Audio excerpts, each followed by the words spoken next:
comment attirer plus d'abondance dans ta vie grâce à la pratique de la gratitude consciente et méditative. C'est une pratique puissante.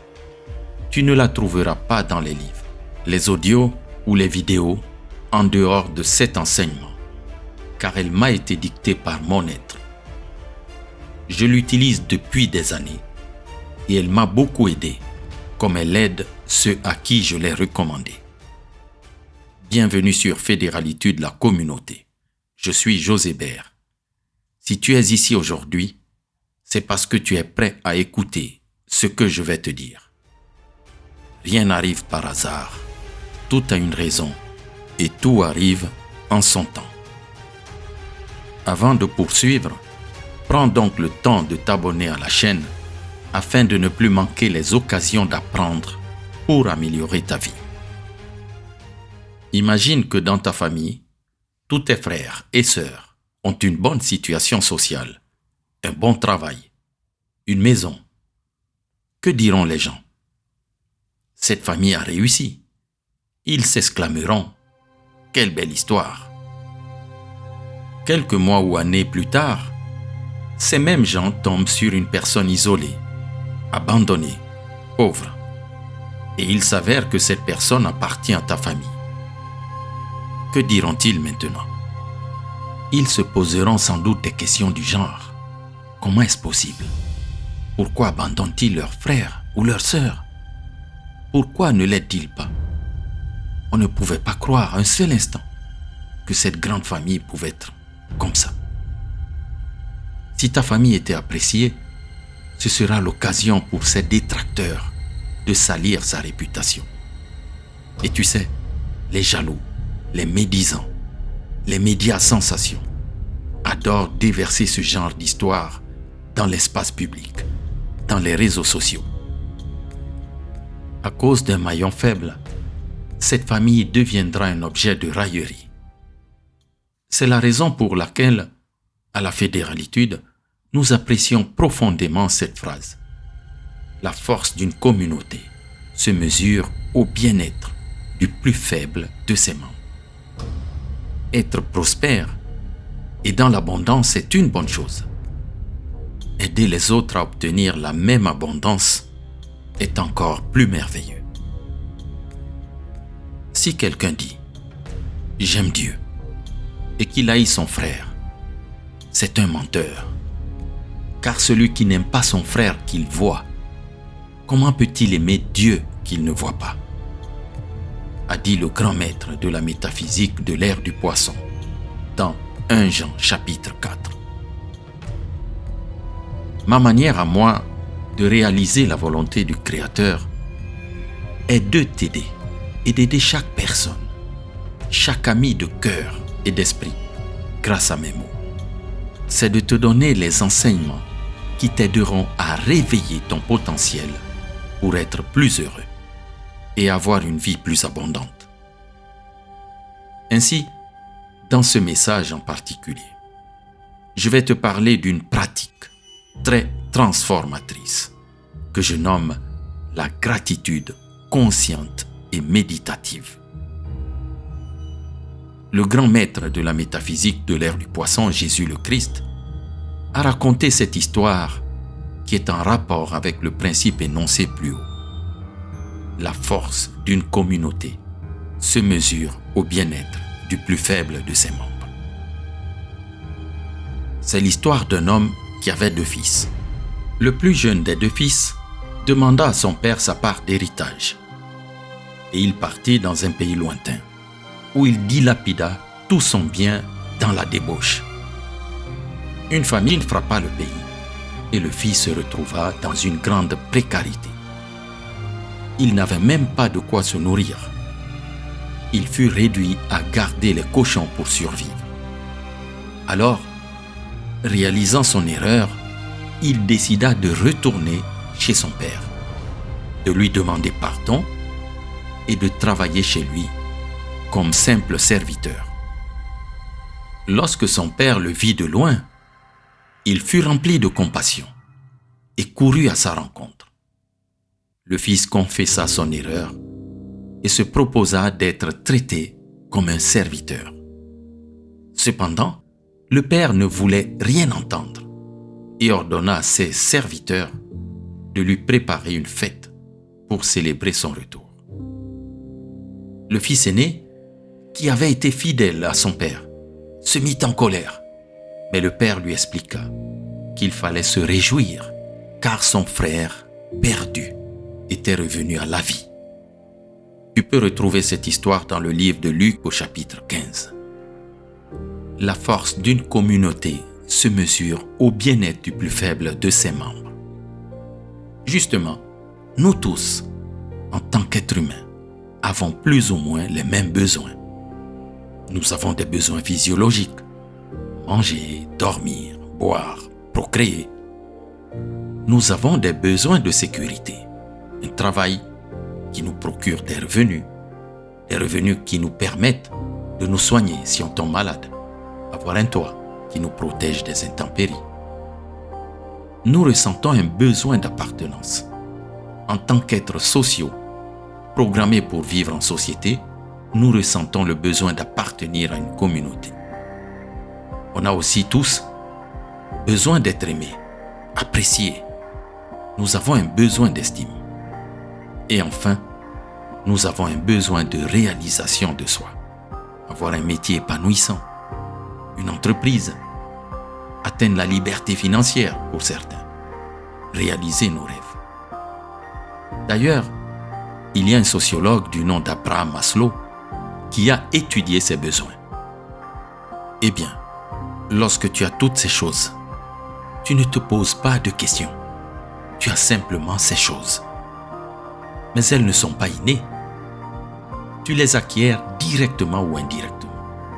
Mais tu peux les perdre de la même manière que tu les as gagnés. La preuve, c'est qu'autour de toi, tout le monde ne les a pas. Imagine ce qui se passe pour ceux qui n'arrivent pas à satisfaire ses besoins. Ils y pensent tous les jours, nuit et jour. Et toi qui les possèdes, tu vis comme un poisson dans l'eau.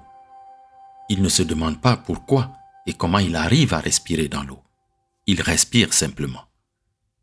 Mais toi, tu es un être humain. Tu n'es pas un poisson. À la différence des autres animaux sur Terre, nous sommes doués de raison. La raison doit nous amener à la conscience. Te rends-tu compte que c'est une grâce d'avoir l'essentiel dans la vie? Nombreux sont ceux qui aimeraient être à ta place et avoir ces choses, car le manque de ces choses rend le passage sur terre difficile, plus difficile.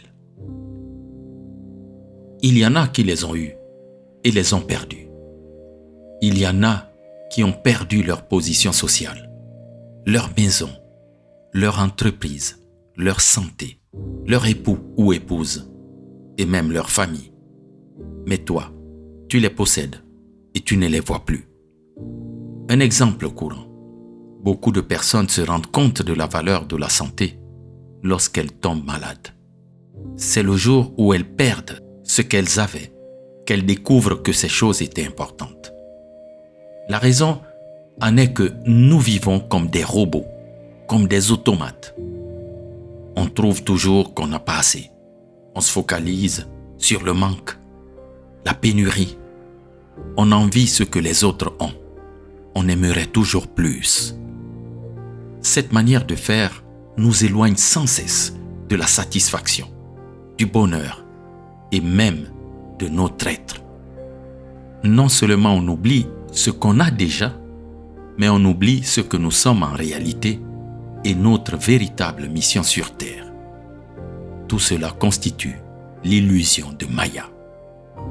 Pour arriver à l'apaisement, à la plénitude, à l'harmonie, pour sortir de l'illusion de Maya, j'ai éprouvé une pratique très simple mais puissante. Elle m'a beaucoup aidé et va t'aider. Je l'appelle la gratitude consciente et méditative.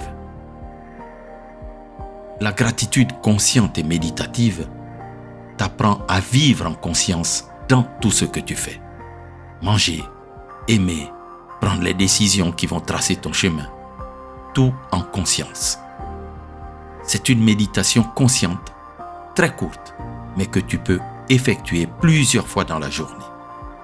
Elle ne demande pas beaucoup d'efforts, mais elle te ramène en permanence à ton être intérieur. Quand tu la pratiques, tu ravives l'étincelle divine qui est ta vraie nature. Plus tu ravives cette étincelle, plus elle se transforme en une flamme. C'est cette flamme qui alimente ton énergie vitale. Une énergie invisible et insaisissable qui circule à travers les méridiens énergétiques de ton corps. Sa présence omniprésente dans notre vie quotidienne impacte la santé mentale et favorise l'harmonie émotionnelle. C'est cette flamme qui est ta vraie nature. C'est elle qui te permet de te connecter à l'humanité tout entière, mais aussi à l'univers, au cosmos, à la supraconscience, au Créateur, à Dieu. En cela réside tout le secret de la manifestation. Comme je te le dis souvent, les principes sont infaillibles. Ce sont les gens qui faillissent et se trompent au moment de les mettre en pratique. Ils se trompent parce qu'ils n'y croient pas, parce qu'ils ne les comprennent pas ou parce qu'ils les interprètent mal. La gratitude consciente et méditative est un canal par lequel tu envoies un signal à la source, en lui faisant comprendre que tu es reconnaissant pour ce qu'elle t'a déjà donné et que tu es prêt à accueillir ce qu'elle te donnera encore, pour toi et en harmonie avec l'humanité. C'est pour cela que le grand maître de la métaphysique a dit « On donnera à celui qui a, et il sera dans l'abondance. Mais à celui qui n'a pas, on ôtera même ce qu'il a. » Matthieu chapitre 13.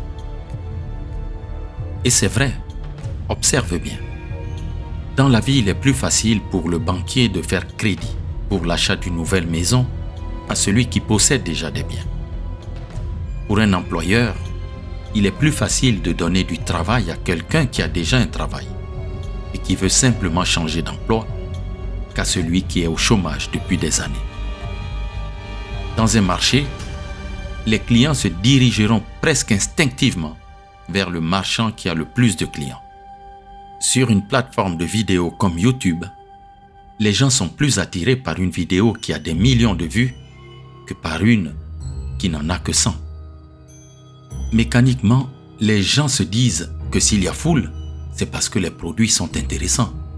S'il y a plusieurs vues, c'est que le contenu est bon. C'est un principe infaillible. L'univers donne à celui qui a, et il est dans l'abondance. Alors, il faut donc comprendre qu'à travers ce principe, l'univers, la source, donne plus à celui qui est dans la gratitude. Il attire davantage d'abondance. Il en a déjà, il a reçu de la source, il va encore en recevoir parce qu'il a de la gratitude envers ce que la source lui a confié. C'est pour cela, d'ailleurs, que le maître a dit « Ne donnez pas les choses saintes aux chiens et ne jetez pas vos perles aux pourceaux. » Matthieu 7,6. La source procure de l'abondance à celui qui valorise avec gratitude ce qu'il a déjà reçu. Dans le prochain enseignement, je vais t'expliquer la pratique complète et te donner la formule exacte pour attirer l'abondance avec la gratitude consciente et méditative. En attendant, si ce message t'a apporté de la valeur pour ton amélioration personnelle, partage-le généreusement avec les gens que tu apprécies. Abonne-toi et laisse-moi un commentaire sur ce que tu as pensé de cet enseignement. Que celui qui renouvelle les mondes à chaque instant soit toujours la source inépuisable de ton inspiration. C'était ton ami José Père sur Fédéralitude, la communauté.